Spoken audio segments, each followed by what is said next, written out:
नमस्कार, स्वागत आहे तुमचे आपल्या क्राईम न्यूज मराठी चॅनलवर। आज पुन्हा एकदा एक नवीन घटना घेऊन तुमच्यासाठी सज्ज झालो आहोत। सोशल मीडियावर आजकाल आपण विविध प्रकारच्या घटना ऐकत असतो।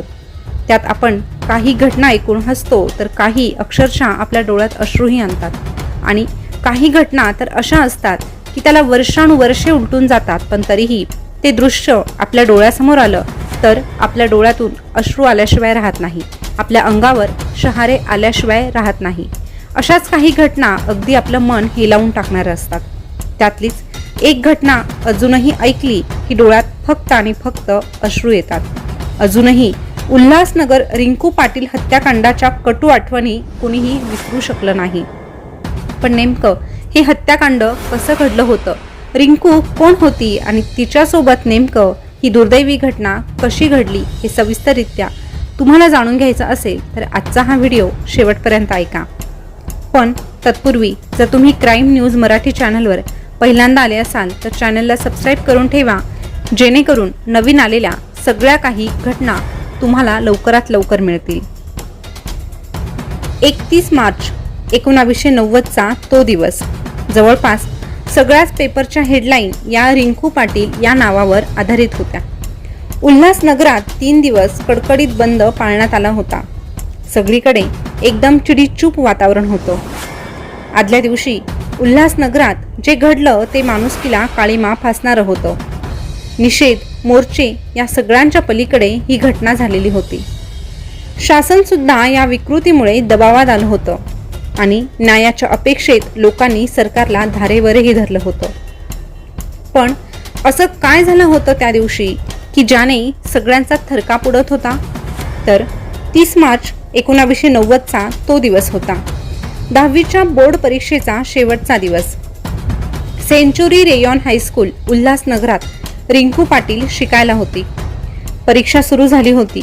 वातावरण गंभीर तर होतंच, शिवाय मुलं उत्साही सुद्धा होते, कारण हा शेवटचा पेपर होता। सगळी मुलं पेपर लिहित होती।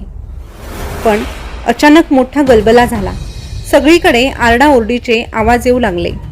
हा गोंधळ होण्याचं कारण होतं हरेश पटेल। हरेश पटेल या 4-5 जणांच्या टोळीचं नेतृत्व करत होता। त्यातल्या काहींच्या हातात धारदार तलवारी होत्या। एका जणाकडे पिस्तूल होतं, तर एकाच्या हातात पेट्रोलने भरलेला कॅन होता। या टोळीने परीक्षा केंद्रात प्रवेश केला। 2 पोलीस कॉन्स्टेबल लोकांनी त्यांना अडवायचा प्रयत्न केला, पण या टोळीने त्यांच्यावर हल्ला चढवला। शेवटी हरेश पटेल आणि त्याची टोळी रिंकू पाटील ज्या वर्गात परीक्षा देत होती त्या वर्गात घुसले। इतर विद्यार्थी आणि शिक्षकांना धाक दाखवत त्यांना वर्गातून हाकलून लावलं। सगळेच विद्यार्थी जीव मुठीत घेऊन पळत सुटले। वर्ग रिकामा झाला। फक्त एका मुलीला वर्गातून बाहेर पळून जाता आलं नाही। ती होती रिंकू पाटील। हो, ही तीच रिंकू पाटील जिच्यासोबत दुर्दैवी घडलं। वर्ग पूर्ण ताब्यात आल्यावर टोळीतील 2 गुंड दारावर पहारा देत बसले। दरवाजे खिडक्या बंद करण्यात आल्या आणि हरेश पटेल जो टोळीचा म्होरक्या होता त्याने पेट्रोलचा कॅन रिंकू पाटीलवर रिकामा केला। रिंकूने किंचाळायला सुरुवात केली, मदतीसाठी आर्जवा केली। मला वाचवायच्या किंकाळ्या परीक्षा केंद्रात निनादू लागल्या, पण परीक्षा केंद्रावरील एकाचीही हिंमत झाली नाही की रिंकू पाटीलला वाचवायला जावं। हरेश पटेलच्या टोळीला त्यांना हवं असलेलं सावध सापडलं होतं। पेट्रोलचा कॅन ओतल्यावर झटकन त्यानं काडी पेटवली आणि रिंकूवर फेकली। लाल भडक आगीत हुरपळणारी रिंकू हतबल झाली होती। पेटलेल्या अवस्थेत ती मदतीसाठी हाका मारत होती। परीक्षा केंद्रामध्ये आवाज घुमत होता, पण एकही जण तिला सोडवायला आलं नाही। शाळेशेजारच्या चाळीत या किंकाळ्या जाऊन पोहोचल्या। सगळी चाळ शाळेत जमा झाली। दरवाजा खिडक्यांतून आग धुमसत होती। ज्वाला भडकत राहिल्या आणि रिंकूचे शेवटचे शब्द होते, हरेश तू माझ्या मागे का लागलास? हरेश तू माझ्या मागे का लागलास? आई, बाबा मला वाचवा। आई, बाबा मला वाचवा। आई, बाबा हे 2च शब्द फक्त रिंकूचे ऐकू येत होते। काही क्षणातच रिंकू जळून खाक झाली। हरेश पटेल आपल्या टोळीला घेऊन पसार झाला। गुंड पळून गेल्यानंतर सगळं परीक्षा केंद्र त्या वर्गात जमा झालं। रिंकूच्या आई वडिलांना ही बातमी कळली आणि त्यांनी जीवाच्या आकांताने शाळेत धडक दिली. तोवर रिंकू गेली होती. गर्दी गोळा होऊ लागली. रिंकूच्या वडिलांनी रिंकूला पाहण्याची विनंती केली. पोलिसांनी नकार दिला. तेव्हा रिंकूच्या वडिलांनी पोलिसांची कॉलर धरली. जमाव पोलिसांना मारण्याच्या बेतात होता. रिंकूच्या आईला तर काय करावं समजत नव्हतं. त्या मटकन खाली बसल्या. संध्याकाळी 6 वाजता रिंकूचं प्रेत तिच्या आई वडिलांच्या ताब्यात देण्यात आलं. सगळं शहर हतबल झालं होतं. रिंकू पाटील सगळ्याच पेपरची हेडलाईन बनली होती. न्यायव्यवस्थेला प्रश्न विचारले जात होते. सरकारला धारेवर धरलं जाऊ लागलं. आरोपींना मृत्यूदंडाच्या शिक्षा सुनावण्यात याव्या याच्या चर्चा झडू लागल्या. पुढे पोलिसांनी कसून शोध घ्यायला सुरुवात केली. रिंकूच्या वडिलांनी तत्कालीन गृहमंत्री अरुण मेहता, मुख्यमंत्री शरद पवार यांना फोन फिरवले. सरकारी यंत्रणा झटपट कामाला लागली. काही दिवसांनी हरेश पटेलच्या टोळीतील 2 साथीदारांना पोलिसांनी शोधून काढलं.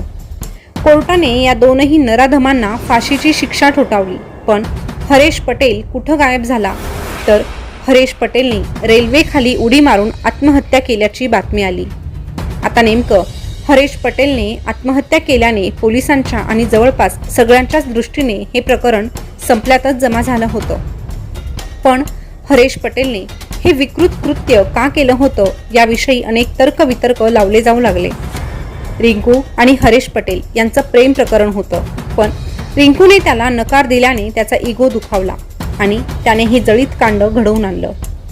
रेल्वे ट्रॅकवर सापडलेलं ते हरेशचं प्रेत नव्हतंच. हरेश पटेलने या दृश्याचं रेकॉर्डिंग केलं होतं आणि त्याच्या कॉपीज विकल्या होत्या. अशा अनेक वावड्या सत्य म्हणा किंवा असत्य म्हणा अशा बातम्या येत राहिल्या. पुढे रिंकू पाटील प्रकरणावर निष्पाप नावाचा सिनेमा सुद्धा येऊन गेला. रिंकू पाटीलच्या वडिलांनी जरी गुन्हेगारांना माफ केलं असलं तरीही त्यांच्या मुलीचं जळीत कांड आजही अनेक जणांच्या अंगावर शहारा आणतं. या आठवणी जरी झाल्या असल्या तरीही हे जळीत कांड विस्मृतीत जाणार नाही, कारण सगळा महाराष्ट्र या एका घटनेनं हादरला होता. आणि अशा प्रकारे रिंकू पाटील या निष्पाप जीवाचा एका नराधमाकडून बळी घेण्यात आला होता. ही घटना ऐकल्यानंतर आजही अनेकांच्या डोळ्यात अश्रू येतात, अनेकांच्या अंगावर शहारे येतात. आणि असं कृत्य आपल्या दुश्मनासोबतही घडू नये हे एकच वाक्य प्रत्येकाच्या मुखात येतं.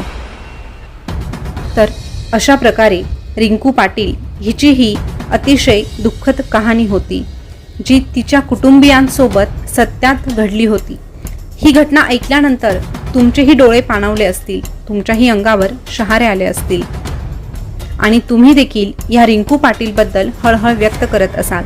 ही घटना तुमच्या समोर मांडण्याचं एकमेव कारण असं की आपल्यासमोर वावरणाऱ्या माणसांमध्ये राक्षस लपलेला असतो हे आपल्याला वेळीच ओळखता यायला हवं.